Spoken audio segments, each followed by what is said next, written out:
Wore matching navy blue suits and red ties. Look at these dorks. They look like a doo-wop group called the Four Treasons. They look like the Men's Warehouse softball team.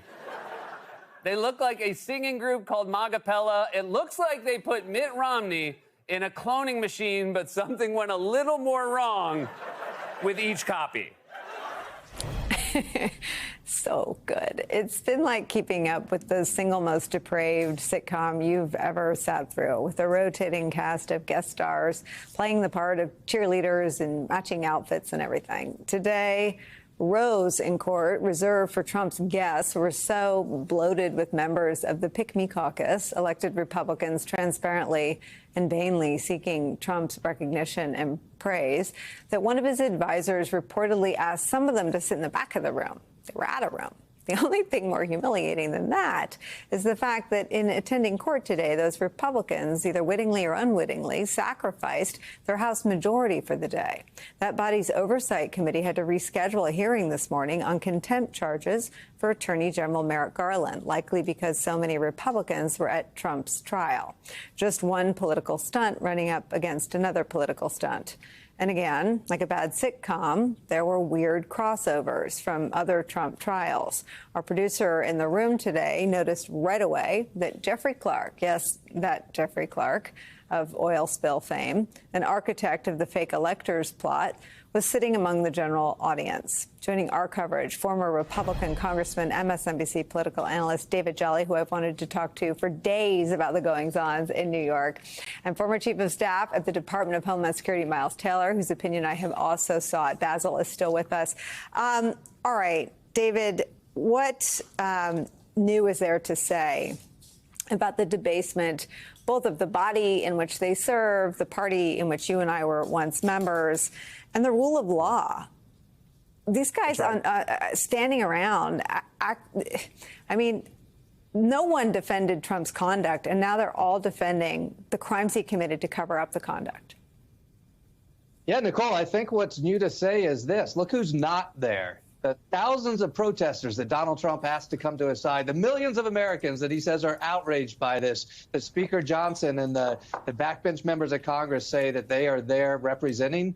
Nobody else really cares about this. They're not out there trying to defend Donald Trump. They're hoping the matter goes away, which then leads to this question that you pose about how emasculating it is for members of Congress to show up for this trial, simply to bend a knee to the former president and show loyalty, either out of some type of patronage opportunity or for the active consideration of a spot on the ticket. Emasculating and humiliating, come up with whatever words you might. And then I think it gets down to the integrity of the institution of the Congress. And I know Charlie Sykes talked about this as well. I think to see the Speaker of the House go to an active trial and now to see members follow him there and essentially try to interfere with the administration of justice, to tell the American people that the courts now are corrupt, to try to undermine the judiciary, to see the members of the House Republican caucus do that is a grave threat. It is part of the insidiousness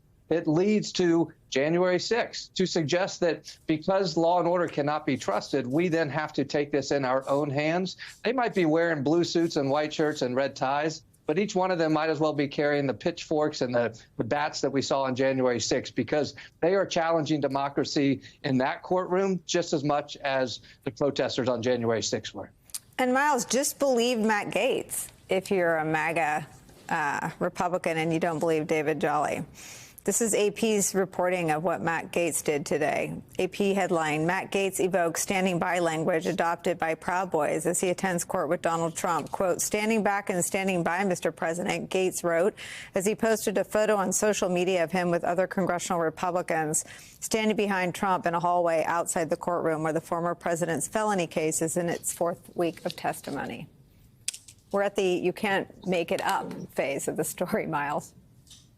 Well, Nicole, don't you think at this point it must be really hard to be a writer for The Onion? I mean, how do you even write funny headlines now when things like this happen in real life? And them all wearing the same outfit. I know we've talked about it a lot, but it just shows how bad the cult is, that they all have to show up in the same costume. I mean, this completely takes care of Halloween, but more significantly, it shows really how much influence he wields over these people. But number two, Nicole, it shows the intimidation that Donald Trump has over the Republican Party, that they all have to come and parade to the courtroom to demonstrate their fealty towards him, even though the polls should start showing them it's a political liability, even though it's costing them back in Washington, where, as you noted, they've had to postpone legislative business. They're still doing it anyway. So that intimidation is strong. But I think the most important thing here is this shows how bad a Trump second term will be, because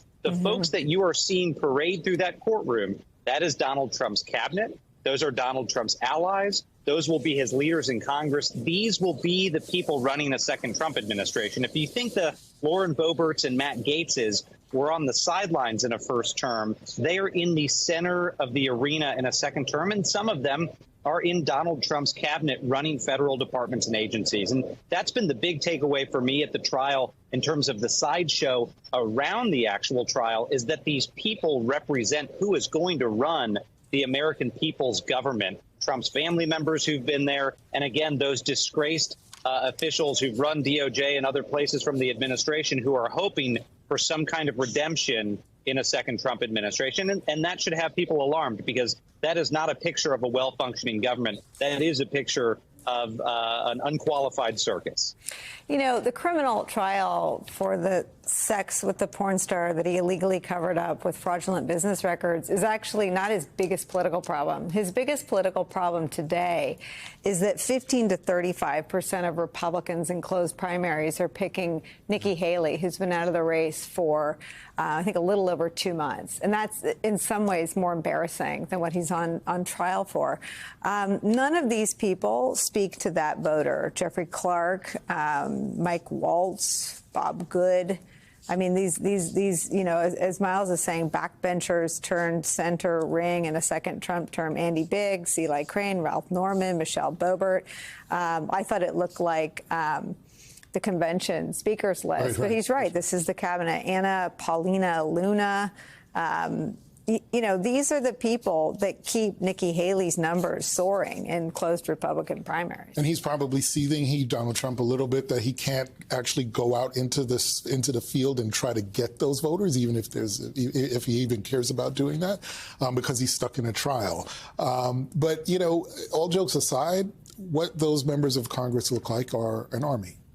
They are an army for Donald Trump, hypnotized and or paralyzed by the proximity of power, or what they perceive that to be.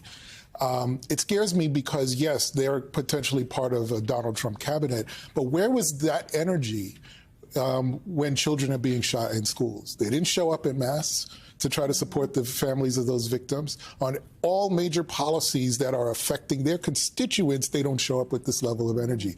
The nerd in me that reads the Federalist Papers from time to time always goes back to the point where they say that these members of Congress are supposed to distill with wisdom the needs and desires of their constituents. Where is that in what they do? Well, we're so far away from that, but they didn't even go and do their own dumb thing. So their dumb thing today was going to be, I think, to impeach America. They didn't even do their own. So we're so far from that they didn't even go do their other dumb stunt today. And they never will, because, as Miles has said, and as David has said, they are so beholden to Donald Trump. For the speaker himself to go to Mar-a-Lago to pay homage, that's what we're dealing with here.